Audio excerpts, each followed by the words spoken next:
Third gender అనేది పెరిగిపోతా ఉంది అని చెప్పేసి కూడా కొన్ని ఆర్టికల్స్ వస్తూ ఉన్నాయి మనం. ఈ థర్డ్ జెండర్ పెరిగిపోవడం అంటే ఇప్పుడు ఇది కొత్తగా వచ్చిందా? లేదంటే ముందు నుంచి కూడా ఈ థర్డ్ జెండర్ పెరిగే విధానంలో ఉందా? అసలు ఏ విధంగా అంటే పుట్టడమేమో మగవాళ్ళలా పుట్టారు. కానీ పెరిగే కొద్ది లక్షణాలు ఆడవాళ్ళలా మారిపోతూ ఉంటారు.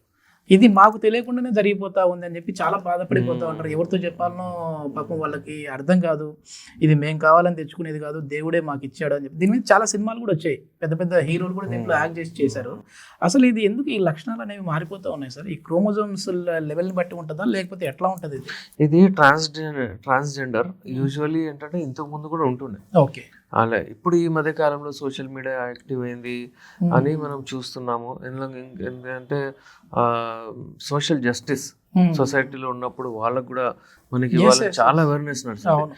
దాని వలన ఏంటంటే వాళ్ళు ముందుకు వస్తున్నారు, వాళ్ళకి పనికి చాలా వరకు కూడా గవర్నమెంట్ ఎంప్లాయీస్ కూడా అయ్యారు. నిజంగా హ్యాట్స్ ఆఫ్ వాళ్ళకి. ఎందుకంటే వాళ్ళల్లో ఆ లోపం ఉంది. అది లోపం అనేది కాదు.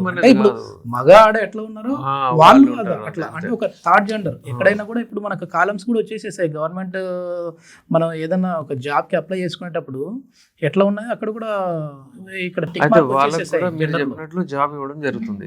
అంటే అంత అవేర్నెస్ అంత వాళ్ళకు అడ్రస్ చేస్తున్నారు. ఇదేంటంటే యూజువల్లీ ఎందుకు అవుతుంది ఇలా అంటే, వాళ్ళు పుట్టుకతో ఒక అబ్బాయి ఉన్నాడు అనుకోండి, బట్ అతనికి మైండ్లో ఏముంటుందంటే అమ్మాయి ఫోకస్ ఎక్కువ వస్తుంది అతనికి. కానీ టెస్టోస్టెరాన్స్ ఉన్నాయి కాబట్టి అతన్ని మేల్ ఆర్గన్స్ డెవలప్ అవుతాయి. రాను రాను మెల్లిమెల్లిగా మైండ్లో అది ఫిక్స్ అయిపోతుంది, అదే ఆలోచన వస్తూ ఉంటుంది అతనికి. అది జెనెటికల్లీ ఉంటుంది. అతను అటే అట్రాక్ట్ అవుతూ ఉంటాడు. దాని తర్వాత మెల్లిగా అటు కన్వర్ట్ అయిపోతాడు.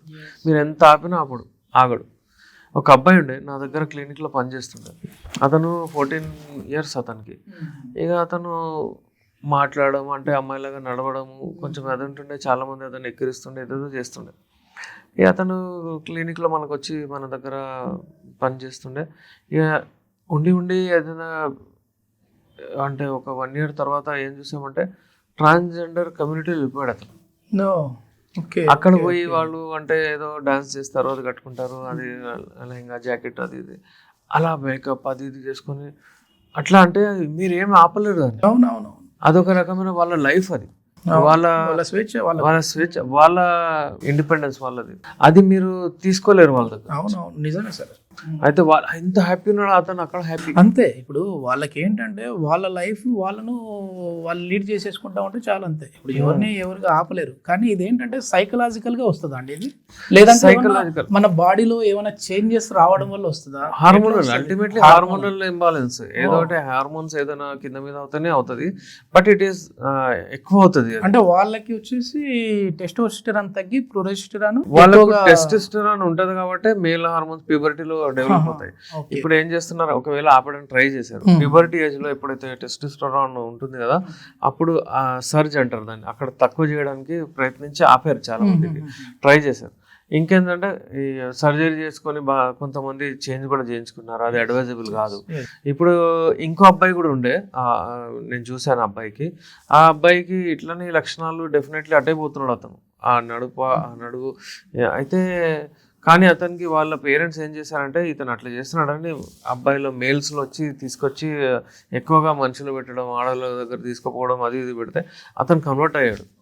అంటే రివర్స్ అంటే మేల్ లాగా అయిపోయాడు అనుకోండి.